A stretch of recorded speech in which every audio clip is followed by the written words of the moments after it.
Rachel, hello, how are you? Oh, Good. How are you? I'm fabulous. This is my perfect idea of a morning is sitting here gabbing with you about books, my second favorite thing in the world. Awesome. Well, I am so grateful that you are taking this time to interview me. I think this is really cool. I mean, Rachel, I have known you for almost 15 years. We go way, way back to a time when neither of us was even thinking about writing books. So to have known you for so long and to have seen you build this amazing career and do all these incredible things, and then all of a sudden say, hey, I'm going to write a book. And not only do that, but write three books and publish them. It's just incredible. You inspire me every single day. And I'm really excited to talk about this with you. Well, thank you. Yeah, it's crazy how much we've both grown over the past, several years and how our careers have evolved and taken different directions because we both graduated from the same program and in different years, but we have the same foundational background, but our lives and careers always take different directions. And it's really fun when you pivot. And we both had this opportunity to start our pivot as writers, as fiction authors at the same time, which has been really fun to be in that journey with you. I still remember that day. I texted you randomly, I was like, Rachel, I am going to try and write a book. And you said, oh my God, me too. And then we signed up for this writing class together. So that's where I think we should start this conversation is really about your origin story. So, Rachel, did you always know that you wanted to be an author, or was that something you decided, one day? Talk to me about the beginning of your journey. Yeah, so I've always been a big reader. I've always loved writing, and I wrote a lot in high school. So I had some short stories that I'd written and, submitted to the fair type of thing. And then I went to college and majored in public relations at Central Michigan University, and my writing career took a different direction. I minored in journalism, so I worked at the student newspaper. I worked for university communications, writing feature stories and articles, and I absolutely loved telling other people's stories. And building my career took the front seat for a good 10 plus years. You know me very well. I was hyper focused on building my successful career in PR and marketing, that hobbies really took a backseat until about 2020, to be honest. And it was in late 2024 that I had this idea for a story. And I didn't tell anybody I was working on it, anyone at all, until you texted me. And then I finally admitted that I was working on a book to someone. And so I had this romantasy idea because I was really in my romantasy era and just started writing this story, and had a lot of fun doing it. And so I started getting up every morning before work and I was writing, and it was such a great outlet because at that point in my career, I was a vice president at a national nonprofit with a team of 15. I didn't get to do any of the fun work anymore. I was managing, I was leading, which is fun in its own way, but it's not creative. And so I needed a creative outlet, and writing fiction gave me this new creative outlet. And I had the mental energy and brain space at that point in time to really dive deep into writing my first story. And so you had sent me a text and I was like, I'm also writing a book, surprise. And you talked me into taking a fiction writing class online with you, which was really fun because you and I were at such similar stages of the journey of figuring out how to write fiction, because we're both big readers. We've always bonded over books, but we had to figure out, how do you write a book and how do you maintain that momentum and get all the words on the pages so that way you end up with a book. And so I didn't really tell anybody else for months that I was working on a book. I didn't even tell my husband. So it was the end of December when I finished that very first manuscript of the romantasy. And I was like, so I did a thing and I haven't told you. I wrote a book. And he's like, you've been writing a secret book this whole time? And I was like, well, that's what I've been doing in the basement on my computer for hours and hours. When you can't find me, I'm sitting by the fire writing my book. And so it was a really great growth opportunity to write that first manuscript. And then I sent it on to you. I sent it on to a couple other people and, was feeling really great about it. And now when I look at that manuscript, I'm like, oh, this is awful. There's so many problems with it. But at the time, like, I wrote a book, and that's an achievement in itself. And I think even when you're very self-critical about your writing and where it stands in your very first rough draft, and you're so proud of it, and you think that there's no problems with it because you've edited it multiple times, it probably is awful, your first version, and it's fine because it can get better. And I am excited to eventually dive back into that manuscript. But while everybody was reading my first manuscript, that's when I started writing my debut novel, Reaper and the Lioness. And it was because I had gotten into this world of motorcycle club romance, which I didn't know was a thing until I discovered it. And I just loved the genre, loved how gritty it was. I loved, there's a little bit of darkness, but there's also this romance. There's this like protectiveness of the male main characters. And I had this idea, and I still remember when I was like half asleep, I woke up and I had this idea kind of running through my brain of this story that I wanted to write. And so I sat down and I wrote about 3 pages, which was just my mind dump of the plot. And I remember on my publishing day, you and I had dinner, and I showed you that, and you skimmed through it, and you were like, this is really close to what the actual plot was. I'd changed characters' names and I'd added a lot, but that initial half-baked idea when I was half asleep is what the novel became. And I published Reaper and the Lioness on August 20th of 2025. Which is so exciting. I mean, and I think, Rachel, there were so many good nuggets in there that I want to kind of dig into. So first of all, I think a lot of people want to write. I think a lot of us have ideas for stories. And you mentioned something that really hits home is how do you take this half-baked idea and turn it into a book? So before we really dig into your books, which I'm very excited to talk about, tell me a little bit about that process for you specifically. Like, how do you take this just nebulous idea and turn it into a book that we can all see sitting right behind you? Yeah. So I have approached writing all of my 3 books differently. And so that's what's interesting is there's a process, but yet there's not a process. And so for me with book 1, it was just sticking with it. It was sitting down and writing every day, and sometimes not necessarily knowing where the story was going. I fortunately knew like the climax of the story, right? Like this key moment when Eva really takes back control. And I knew that was going to happen. And I had some ideas that I wanted it to involve the VP of the club, but like there were a lot of details not in that initial outline. And so it's just sitting down and writing and writing and writing and shaping the story and making sure that what you are writing is somehow advancing the story.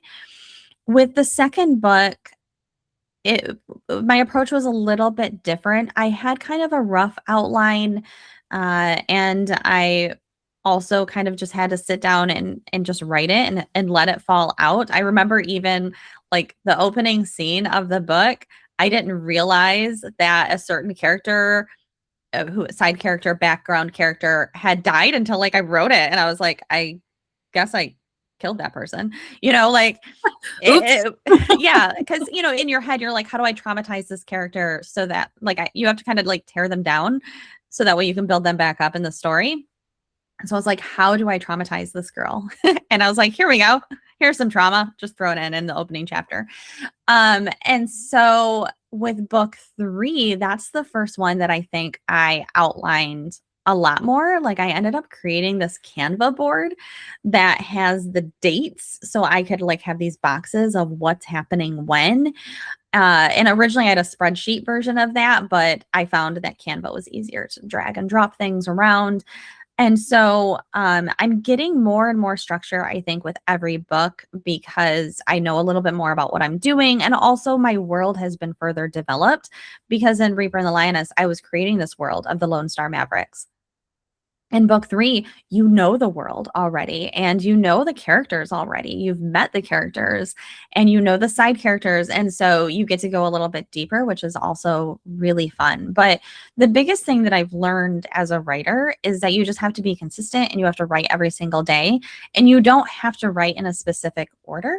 So I don't sit down and write my books from beginning to end. I jump all over the place now. And that's because it's Interesting. like, where do I have the energy for X? And so I remember telling my friend that, as I was working on book 3, I wrote the first like spicy scene, which ended up becoming a much later scene, but I wrote that before I even wrote their first kiss. So I'm like, I know these characters end up together and I have this really fun, crazy idea. And I don't know how we're going to get there, but I'm going to write that scene because I'm inspired to write it right now and I'll figure out the rest later. And that's exactly how I wrote that book. And what I also discovered approaching it in what some people would call like a patchwork quilt pattern is that with book 1 and 2, I wrote a little bit more sequentially, and by like 3/4 of the way through, I'm like kind of tired of writing that book and I'm tired of the characters. And so like my chapters get shorter and things are just less developed. And so like jumping around helps because I have like more fully developed things and it didn't feel like, okay, the major thing happened and now we're just going to tail off. There's still like the depth that the readers want. And that was some of the feedback that I got with my first 2 books. Like my friends were like, I can tell when you got bored because I get bored really easily. And Yeah. so like you could kind of tell when I was like, all right, I'm done. We've solved the problems. And with book 3, I was able to, there's probably still is a pretty steep drop off once, some of the major things happen, but it's, those parts are more well thought out than I think they would have been if I wrote it sequentially because I would have gotten bored at that point. Well, I think that's a problem a lot of us want to be, and I'm going to lump myself into that category, want to be writers. It's a problem a lot of us deal with is momentum. We start off so hot. We've got this idea and we're just like, here come all our words. And then, we get halfway through a book or 3/4 of the way through a book. And then we just stop and we lose our momentum. So that's really cool to hear how you personally keep your momentum going. Now, you mentioned writing every day. Do you have a word count goal or a chapter goal, or do you just sit down and add to your story every day?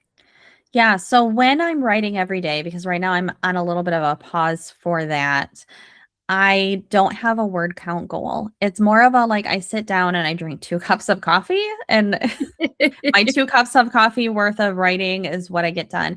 And so when I started writing, I was employed full time at a organization, right? And so I really couldn't write before 9 a.m. and I couldn't write I couldn't write after 9 a.m. for a while and all of that. And so I had such a consistent schedule because I had to stick with it. Now that I'm self-employed, so back in August and the month that I published my first book, I also quit my corporate job, and it was not planned, but I quit my corporate job and started my own PR consultancy, which is super ironic because that is what my main character did in her story. I was like, did I accidentally manifest this? Life imitates art. Yes. And so I now have a lot more flexibility. And so sometimes I will start my day really early and do a bunch of client work throughout the day and then write in the afternoon. Or, for example, I might work and do some of my client work on a Sunday so that way I can sit down on Monday and write for 4 hours. So my writing schedule looks a little bit different right now, partially because of that schedule. It also, there's an ebb and a flow. So when I'm like deep in developing a new story, I'm writing every day and I'm like pouring things out. What I've discovered is there's this ebbing once I know the story is done and I feel like I've gotten all the scenes out of me. because right now with book 3, there's little bits and pieces of things that I have on Post-it notes in front of me that I need to add to the book or tweak. And it's with my beta readers right now. And so they're sending me feedback, but like I can tell that the story is done and the next story is formulating in my head, and I'm periodically writing things down, or I text myself all the time. So I might text myself little scenes or little lines. So I know book 4 is like formulating in my head, and I'm feeling the momentum building for building that story out.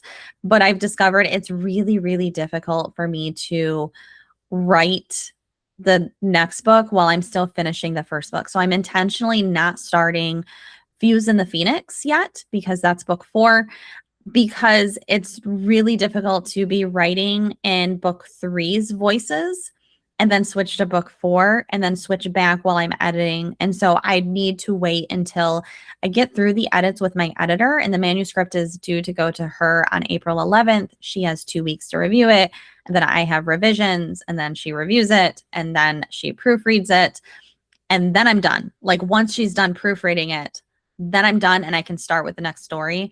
I do have some other stories that I'm kind of working on the side that I write pages here and there. The other challenge once you have a couple of books out is the amount of time that you spend doing other stuff, other business stuff. So managing all my receipts. I have a stack of receipts over here that need to be entered.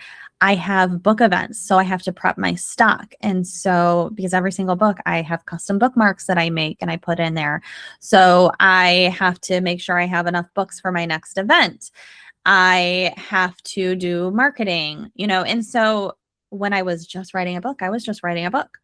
Now I'm writing a book. I'm doing my website. I'm doing social media. I'm ordering stock. I'm tracking stock. I'm prepping shipping. I have boxes behind me. I have stickers that I order and get designed. I, was coordinating with somebody today who wants to do a giveaway on TikTok. And so, all of those pieces take up more and more of my time. On top of, I also teach at a university and I run a company, and my husband and I have an Etsy store. So I manage shipping for that. And I occasionally have to eat and sleep. Those are questionable activities anyway. So you just opened a whole can of worms that I really want to dig into, but I also want to talk about your book. So I'm going to let you steer the ship here, Rachel. There's 2 different directions we can go, because you went the indie publishing route. And I think for a lot of people, that is just a huge and overwhelming process to talk about tackling. And you've done it so gracefully. So I would love to hear about that. But I know I want to hear about this world you've created. I think a lot of people want to hear about this world you've created. I really want to talk about the Mavericks and your books themselves. So I'm going to let you decide. Do you want to talk about the nitty gritty of indie publishing, or do you want to jump into books next? So let's talk indie publishing first. So that way we're kind of front loading some of the more foundational stuff that took me to get to being a published author. So I wrote the Mavericks, the first Lone Star Mavericks book, and you were my very first person who read it. And I read it in a day. It was that good. And you don't even like romance, which is also impressive. So I somebody's a real friend if they're willing to read romance novels and they don't even like romance novels. So, and if you can get them to read one in almost a single sitting, that's impressive. Yeah. So you had read my very first manuscript, which looking back when I look at it, I wrote what I thought a book should be, right? And so I don't feel like that book has like my voice in it. And the first comment you said to me, and I don't know if you remember this, but the first comment you said when you finished the book and you called me, you said, "Rachel, I think you found your voice and you need to publish this." Like, you were very forceful about it. I'm a bossy lady. You are, which is what I love. And so you were like, "I really think that you need to publish this book. This is really good. I loved reading it." You gave me some feedback. I made some edits. And I remember the moment when I decided to go indie. So I went to this really amazing conference here in Lansing, Michigan. It's called A Rally of Writers. I just registered for the 2026 one that's happening in a couple weeks. And this is a conference that has different fiction, some poetry, speakers. And so there was a speaker on dialogue that was super helpful and helped me better improve my dialogue for my manuscript. I got to do a live read out loud to a developmental editor in front of a room, which I don't usually get nervous in front of a room. And I actually was like, this is a weird feeling, nerves. And so you basically read your first, I think, 300 words, and she gives you feedback on your opening scene, which remind me to circle back on that because that's the moment I caught my opening scene. In the moment, I changed what my opening scene of the book was. And then I also got to meet with an agent. And so I think I paid, I don't know, $30 extra to have one-on-one time with an agent and get to pitch my book. And I rehearsed my pitch. I pitched the book to her.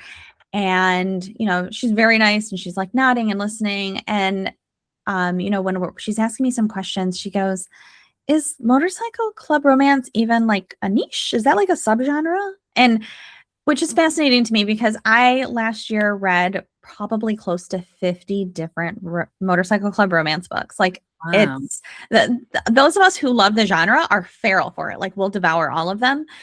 And so I was like, whoa. Okay, so this person works in this industry and she's not familiar with this subgenre. And that communicates to me two things. One, it's going to be really hard for me to land an agent. And I'd probably queried like 15-ish agents at that point. Two, once I do land an agent, because I'm 100% confident I eventually could have, it's going to take a long time for that agent to sell to a publisher. I'm probably not going to land at one of the big ones. And I know all of this sounds negative, but I'm a hyper logical person. And so to me, logically, I can either wait a really long time to get this book out. I'm not a patient person. So the other route is indie author. And so I decided to go, like I skipped a session that I originally was going to go to, and I went to this panel of indie authors. And one of them happens to also be in Lansing, and she and I recently, met for coffee, which was really cool to get to talk to her a little bit more.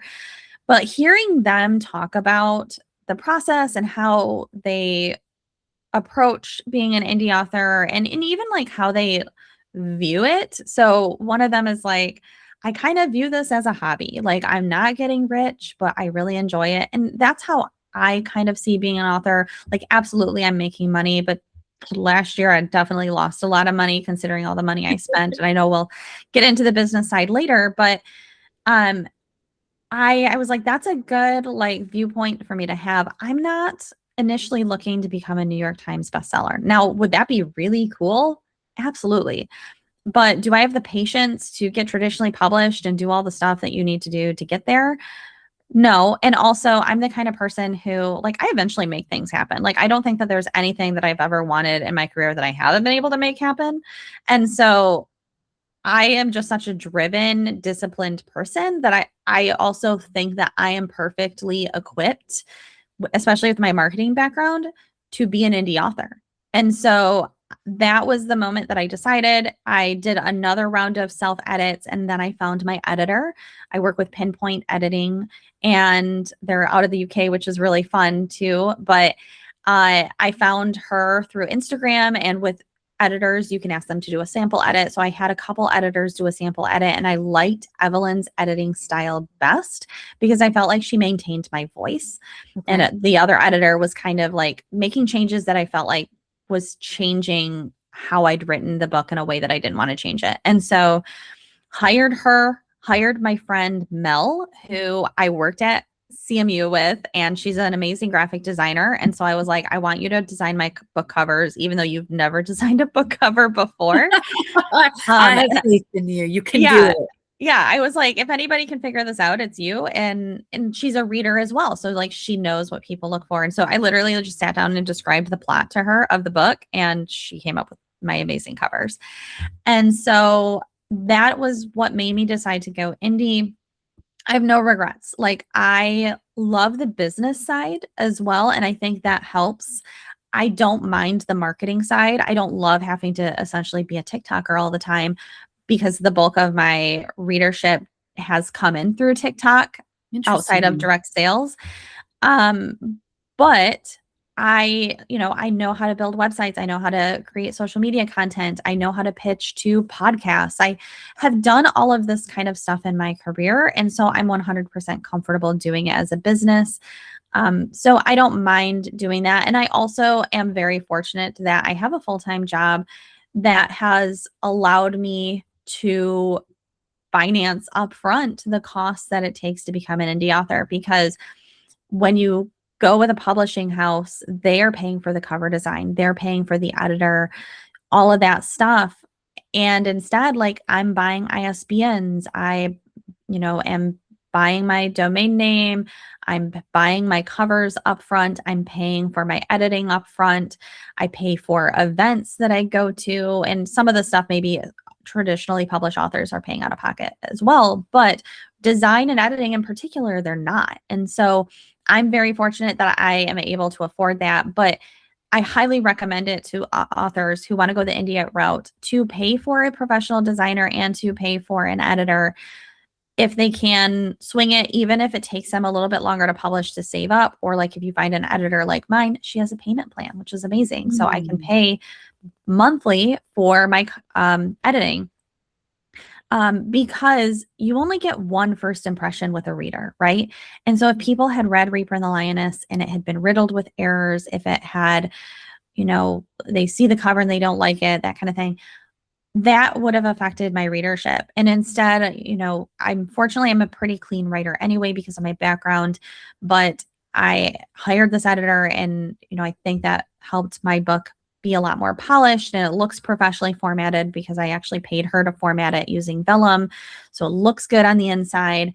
And then I had the designer, and people stop at events and look at my covers because they are really detailed and really beautiful.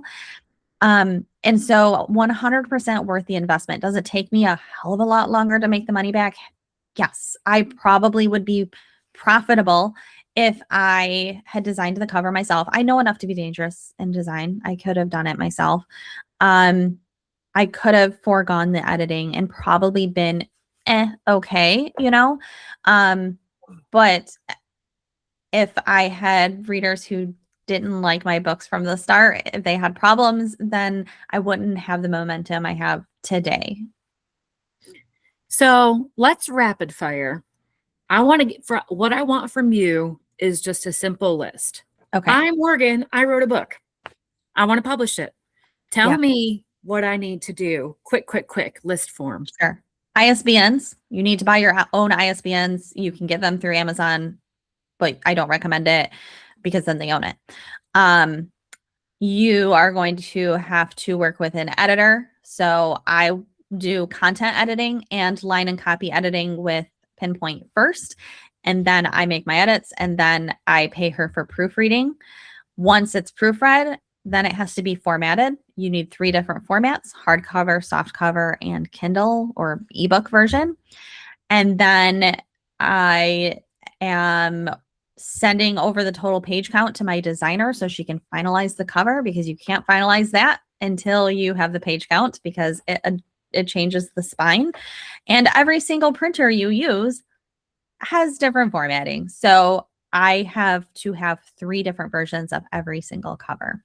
I have Book Vault, Ingram Spark, which you need to get set up to sell to bookstores, and KDP for selling on Amazon. And Book Vault is where I now print all of my own personal books. And so you then, meanwhile, should be doing a lot of marketing to promote your book. You can set it up for pre-sale. I personally have pre-sale and sales direct on my website. So I have a Square set up, and that allows me to sell. If you're selling direct, you have to get a sales tax license. Fun fact, didn't realize that at first. And then I called my accountant and she goes, wait a minute, you're selling things directly? We need to talk. And so then she had to get me set up with a sales tax license. You need to be tracking all of your expenses. So I have a P&L, profit and loss spreadsheet that tracks every single thing that I'm paying for. So that way I can handle my taxes at the end of the year. And then honestly, networking and engagement with readers, other authors, and bookstores. I've gotten my books into bookstores simply because I walk into the bookstores and I talk to the owners and I buy a book from them. And then I follow up via email and offer to sell my books directly to them at a wholesale price that is better than Ingram. And there's probably things that I do as part of the publishing process that I'm forgetting here, but like that's the bulk of the stuff that I have to do in order to get my books out there. And then there's more additional things. It's like the add-ons, like, do you want to produce an audiobook? Now that's a whole other process. Do you want to do giveaways? Do you want to have to go to the post office every time you ship, or do you want to use pirate ship and set up media mail and buy your own boxes and your own packaging and your own tissue paper? Do you want to make your own stickers like I did as a crazy person, or do you want to just buy them, which I now do, because why was I cutting every single sticker? That was super time consuming, but to like save money at first, I did a lot of stuff on my own. So that way I could save a little bit of money in areas where I could. And then just know that there's a risk involved with all of this. You know, you might have errors in your book and then you have to decide, like, am I good with selling these copies still? I am. I'm always like, if you find the error, cool. And also you just get a special edition because now it's fixed and now there's only 20 of these. My very first versions of Reaper and the Lioness here. My friend and I didn't realize when she designed them that we had flipped the spine. It's going the wrong way. I think I have one of those. Yeah. So you have so special. You have one of the special editions where the spine is flipped. And what was funny is I thought I was going to lose money on those, and I posted an unboxing video and I talked about it. And then they sold out within 15 minutes. Like, people were commenting and they were like, I want one of these ones. And I was like, you want the copy where my spine is wrong and it's going to look funky on your shelves? And people were like, yeah, because it's going to be worth something someday. And so I always joke now, like, someday when I get my Netflix series, that these versions are going to be worth a lot of money. So that was a lot. I'm a little scared. I'm sure a lot of people listening are a little scared. So let me ask you, Rachel, what is the best thing about being indie published and owning this process yourself? What's the best part? I'm a control freak. You know this, Morgan. Oh, I know. I'm surprised you're even letting me do this interview. That's because I know you were very well trained, because I trained you. So for those of who don't know, Morgan was my intern many, many years ago, because she basically forced me to hire her. So nothing in this world if you don't ask for it. Exactly. I enjoy the entire process of creating a book, and I enjoy the business side. And so for me, it's just getting to create something and hold it in my hands is, of course, really rewarding. But now that I'm on this other side of that actual process, the best part for me is getting to talk to readers. So I was at the Third Coast Book Festival last weekend. I sold 25 copies of my book, which is the most I've ever sold at an event. And I just got to talk to people about it. And it's so fun when you see their eyes light up and they're like, that sounds like a cool story. There were also people who had read my book already who stopped by to say hi. They brought their own copies for me to sign. And so that's really cool. I've had events where people drive over an hour to come meet me, which is wild. I have made a lot of new friends this way. So, there's a woman who came to my very first event named Holly, and she's like a book influencer in Grand Rapids. And she came and we talked, and now she's one of my friends. And it's really cool because I would have never met her otherwise. And I also have other author friends who I've become really close to, who I text with almost every single day. So Ooh. you just build these new relationships that you never expected to have as a writer. And people want to engage with you about the stories. And I just love hearing from my readers. When I get a message, I've gotten a lot of messages on TikTok from people who are like, I just finished your book and I love it. And that is so rewarding to hear, that a story that I invented in my head and put on paper, that people love and they enjoy it. And I've had people say that Eva is their favorite female main character of all time. That's really freaking cool, and also people being like, she's the toughest woman I've ever read in a book, because I don't want women in my books who are like, oh, what do I do? Looking to the guys for the solutions. No, they know what they want. They know what they need, and they're going to go for it. And that's just really cool. And, the fact that I'm making a little tiny little bit of money is cool. Like, I mean, most of my other hobbies have cost me a lot of money, and this one cost me a lot of money, but I guess at least there's the potential I could make money back. And it's a constant, what do they call it? Where like it builds on, the momentum, the gains, yes, there is this huge investment up front. And you and I have talked about the cost the money that I spent up front to get my book published. Yes, there's the cost, but eventually it does become profitable. And then that money is on top of, it'll start to build eventually. I would say in some ways it wasn't ideal that I put 2 books out in the same year, because that was the cost of 2 books, very close to each other. And had I spread it out, it wouldn't have felt like so much money. But also the great thing about putting 2 books out so close together is they've gained momentum, and I already have pre-sales for book 3 that I didn't have when I put my second book out. I think you mentioned something really important too, Rachel, that it's really, all of the hard work aside, all of the money and the cost aside, what it comes down to is the story. And it's magic. I mean, you take this world that exists only in your mind and you put it on paper, and then people read it. I mean, you're a big reader. I'm a big reader. And that's what it's all about, is like, we just love a good story. And being able to create a story is the closest thing that you and I will ever come to doing magic, which is just so cool. So let's talk about the stories, because you do create really good characters and create powerful women, which is amazing, but you don't have weak men, which is also amazing. I mean, your books are about motorcycle clubs. Like, I'm a nobody. I know nothing about motorcycle clubs. I just think Hell's Angels. But okay, so let's back up. What even sparked the Mavericks series to begin with? Yeah. I mean, it really came down to, that was a genre that I was reading and enjoying. And so I'm somebody who has trouble sleeping. And so when I can't sleep, my mind formulates stories. Okay. And so that story came out of me not being able to sleep. And the Mavericks, some people ask me, like, why did you choose Texas? Well, because it's too cold in Michigan to ride a motorcycle year round, to be totally honest. Like, it's cold here. The best writing decisions are made out of necessity, Yeah. Like, why did you do this? Well, because it was set in the 50s. Yeah.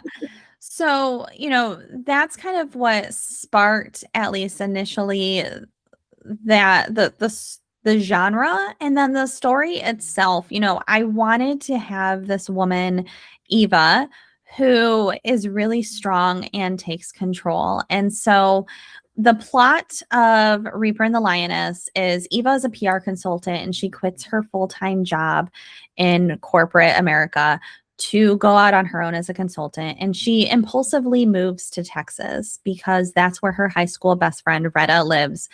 And Retta reaches out and is like, hey, we need some PR help. I know you do PR.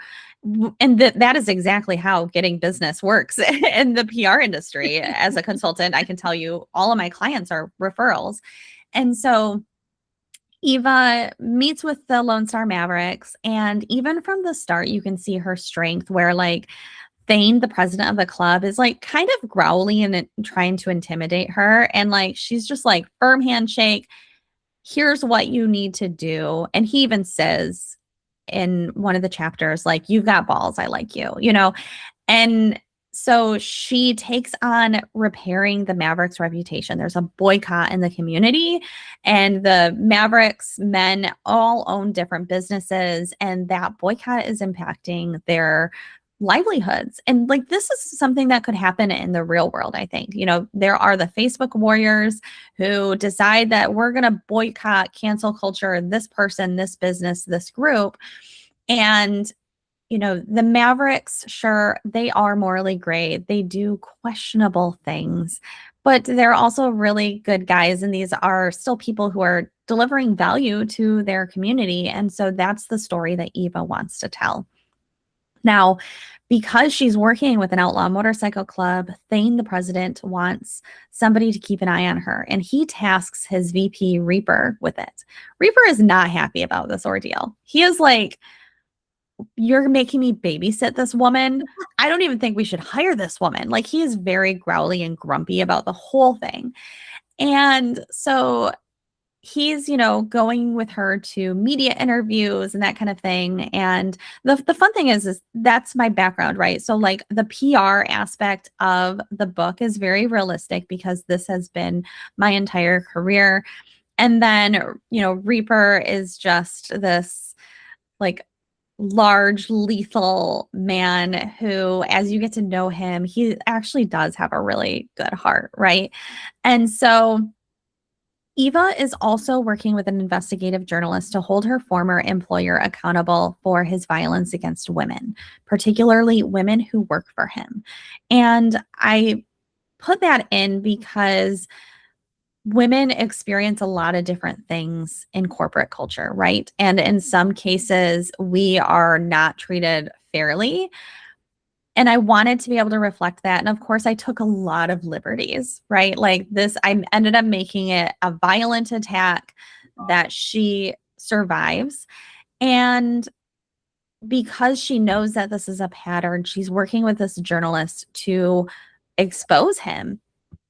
And that investigation puts a bounty on her head because, of course, these guys are millionaires and they have the ability to do this. Now, I will say I did once Google how does contract killing work. I'm probably on some lists now because I was like, how does this work?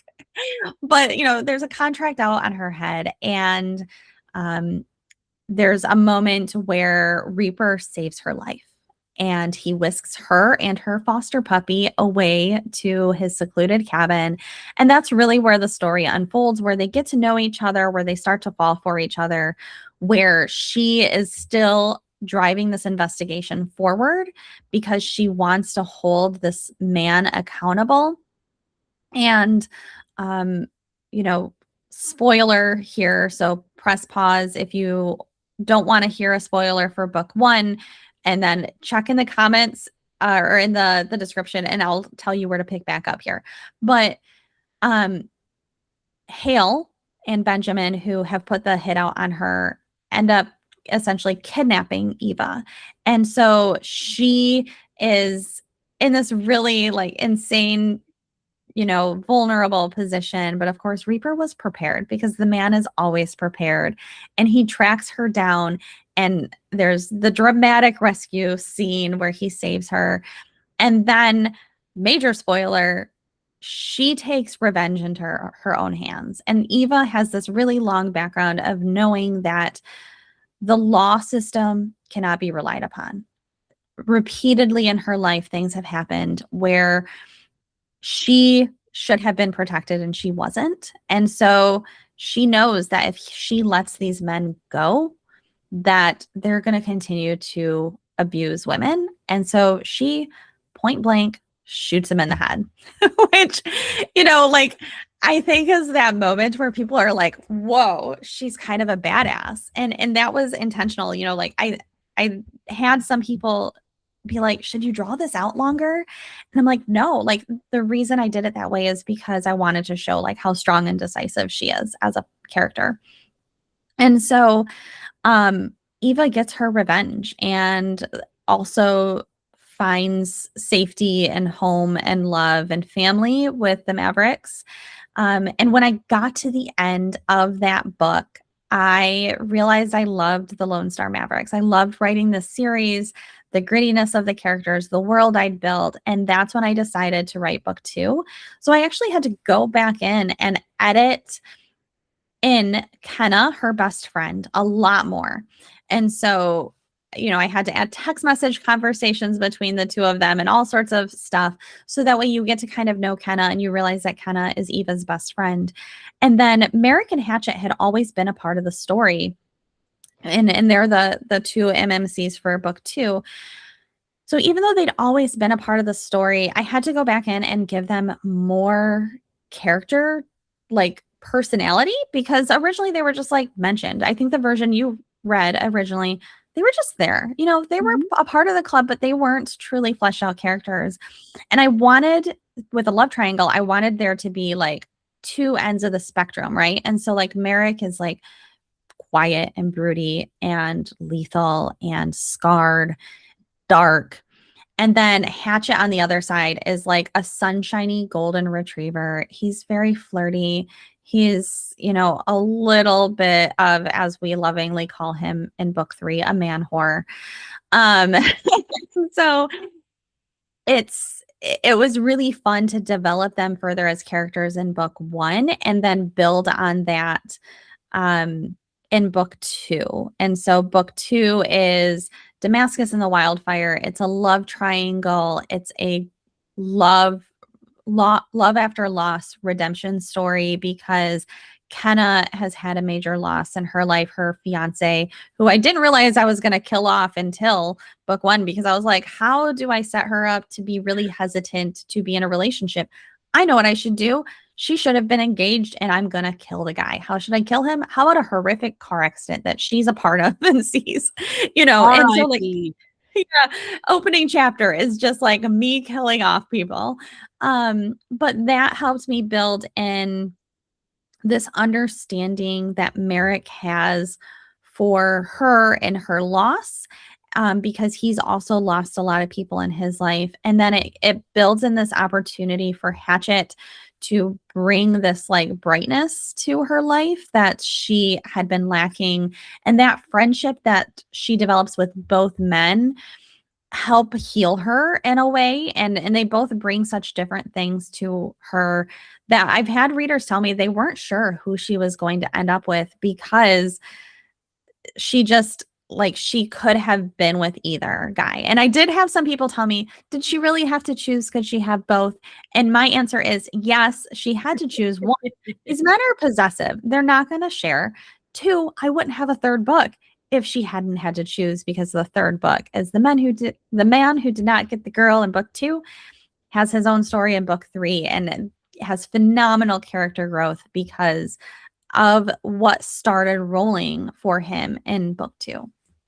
Which is amazing. All of this stemmed from book 1. And you said something that I think was very interesting, that you did not intend to write a series. You sat down to write a motorcycle club book, and it has now sparked 3 books and a 4th that's percolating. So that's really, really cool. I mean, you've created this whole world. Yeah. So talk to me about this world and these characters. Do you have favorite characters? How do you develop your characters? How do you make them individuals? Are they based off of people you know? Are they not? I want to be in one of your books one day. I'll totally write you in.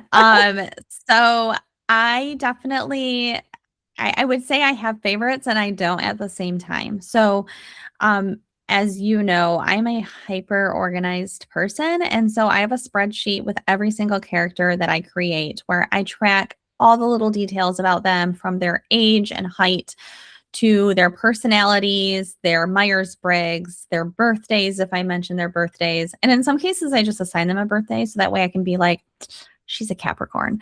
And She would that totally honestly, do this. She's a Capricorn. yeah, and that helps me develop their personalities sometimes too. Like I'm Googling like, how would a Capricorn deal with this type of conflict, because it helps me just think of how somebody who's not me would deal with a particular conflict.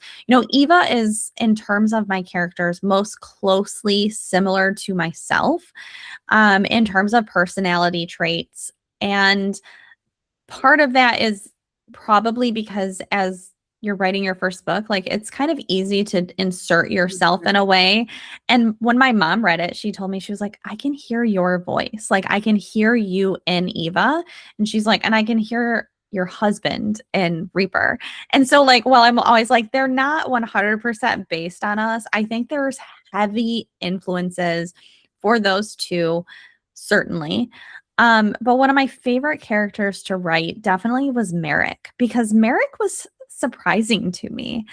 And so, small spoiler alert here, Merrick is the one who ends up with Kenna, right? And so he is like dark and broody and quiet and stoic and risk averse.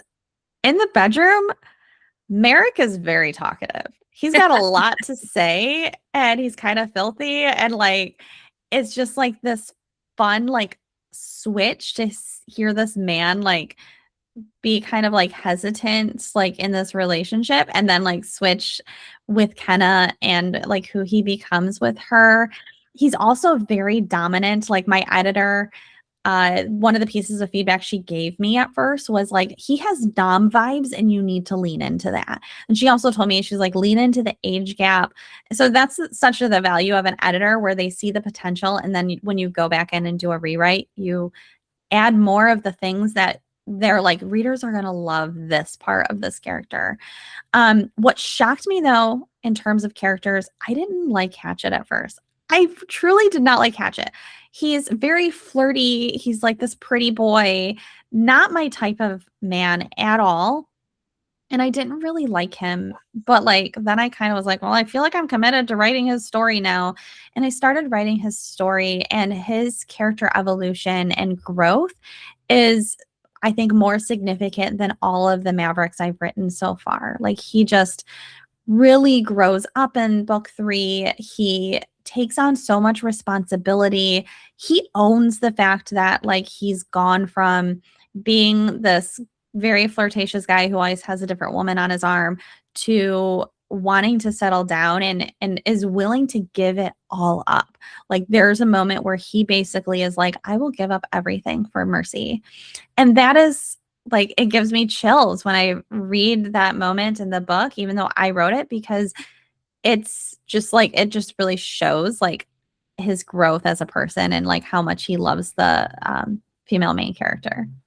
So book 3 is set to be released this coming summer, right? Summer 2026. It's done. It's written. I've had 2 beta readers give me feedback already, and they've said that it's some of my best work yet, some of my best banter yet, definitely my best spice yet. And it's going to my editor soon. And so I'm really excited about it, because I can see how much I've grown as a writer. And even my editor told me when she read my manuscript for book 2, she was like, your writing's grown a lot. Like I can really see. And so I'm really excited for even her to read it and get to see my growth as a writer there. And I'm excited for my readers to get to continue in this world that they all love and want more of. I definitely have heard people request stories like, what's the backstory for Link, and what's the backstory for Thane, and all of those things. And not all of those characters are ever going to get their own story, but it is really cool to see that like people are so into it that they want to know more about other characters that I haven't even decided. So right now it's a 5-book series. So Hatchet and the Hellcat will come out this summer. Fuse and the Phoenix is book 4, and that one, I'm hoping to get it out this year, right? But it's very hard to predict how long it's going to take to write a book. Sometimes I blast through them. Sometimes I struggle. I am considering taking a break in between these books to work on the romantasy and revise that because it's already written. If I rewrite it, I could expand my author genre reach and publish a romantasy. And then Coast and the Siren is book 5. So Coast is a Oh, prospect that you meet in book 2 as well. So Fuse and the Phoenix, for people who are interested in knowing about what's coming next for the Mavericks. Fuse is, I lovingly refer to him as my prison biker. Fuse is introduced in book 2, I think in like chapter 1 or chapter 2, and you get to know him. He's just like enormous, like the biggest man in the whole series, tattooed biker. And he is very smooth, like very well spoken. And he has spent time in prison, but for a good reason. He took the fall for someone else. It actually wasn't necessarily his fault to take, but he did it to help protect a little girl. And so he's got this really great backstory of being kind of this hero. And his story is going to be with a FMC who I haven't yet introduced. I've known her story and her connection to the Mavericks since, I mean, probably since like he walked on the page in book 2, right? Like I kind of knew I had this story that I've not told anybody about yet, right? That I think is going to surprise some readers, this twist and turn that I'm going to add. But she is very much going to be like this, I would describe her boss lady CEO type, right? Like she's a leader in the business realm. And I am shaping her story to essentially be all of my corporate trauma dumped into a female character. So the things that have happened to me in the corporate world are going to happen to her. She is going to be asked if her husband's okay with her taking a job. I've been asked that in interviews. She is going to be asked things like, are you sure this is the right job for you? Maybe you would be better off somewhere else. You know, like different things that I have personally experienced in the workplace. Poor leaders I have personally experienced. I'm going to write into the book. There's certainly going to be liberties I'm going to take. So like this isn't all going to be based on a true story, but I think that it's important to reflect kind of like what can happen to women in the workplace. And if you've ever heard of the glass ceiling, there's also something called the glass ledge, which is kind of like when a female leader is put in charge of a failing company. And then she's kind of the one who gets blamed for the company failing when really the company was failing in the first place. And I think that's going to become a part of the storyline as well. And this is going to infuse really well with Fuse's background because he actually has a really strong business background. And that's going to be a fun little shift, like to see her understand that this like really gruff and tough tattooed biker is basically like, I don't know what his former job was, but like basically like a Wall Street banker type. Like he is gonna have had these like dramatic changes. And there's this song that I love by Kenny Chesney called Freedom. And there's this line where he says he's talking to a biker in a bar, and the biker says, I used to be Wall Street, but this is much finer. And like that's kind of the inspiring line for Fuse's story. Like he used to be in this like really fine lifestyle and he became a biker for a reason. So that's going to be a large part of that story. And there's some other stuff that gets set up in book 3 that is going to drive the club conflict side. And then book 5, I'm really excited about because Coast is a prospect in book 2. And he is a former Navy SEAL. He also has kind of like a cowboyish background. He has a daughter. He had his daughter really young when he was like 16 years old. So he's a pretty young guy for being a dad. And his daughter is in college. And through his daughter, he meets her best friend. And her best friend is probably going to be a graduate student because I just can't do the like super young FMCs. I need my FMCs to have had some life experience. Like writing Mercy was really hard because she's in her 20s and she's impulsive and I'm not. And so like she was a challenge to write. And so I do suspect that the FMC of book 5 will be somewhat difficult because she's going to be younger than me. But I'm like, I don't think she's going to be undergrad. I think she's going to be a grad student. But it's going to be obviously a little bit of a forbidden love story because Coast is going to fall for his daughter's best friend. That's going to be an interesting experience to write. She's also, so his daughter is a barrel racer. So she's the FMC of the book is also going to be involved in rodeo, which is honestly like selfishly also setting me up to have like some spin-off cowboy series because I really want to write a cowboy romance. So I'm thinking like the FMC probably has some brothers and like they have a ranch and maybe those brothers are going to get their own stories. I don't know how many brothers she's going to have yet, but she's going to probably have some overprotective brothers who are probably not going to be thrilled that she's dating this man who is, you know, technically old enough to maybe be her father. So that one is definitely like on the horizon, but I don't yet know the evolution that we're going to see of Coast yet to know fully like how his story is going to shape and how her story is going to shape, because it depends on also the club conflicts and the evolution of the club. I have some big evolutions for the club on the horizon too. And so it's figuring that out. Another challenge that I haven't talked about is these books kind of are sequential, right? So Eva and Reaper's story is kind of like a January to, I want to say like March-ish. And I use a 2025 calendar. I actually have a paper planner that I use to like plot out when things happen. So that way I can make sure different people aren't in this different locations at the same time if I need them to be together. And then the next book, you know, is kind of like March, April, May-ish for Damascus and the Wildfire. And then there's like probably May to like September. It's kind of like a Memorial Day to Labor Day with book 3. But the hard part is that like the epilogue of book 1 is in November of 2025, essentially in my head.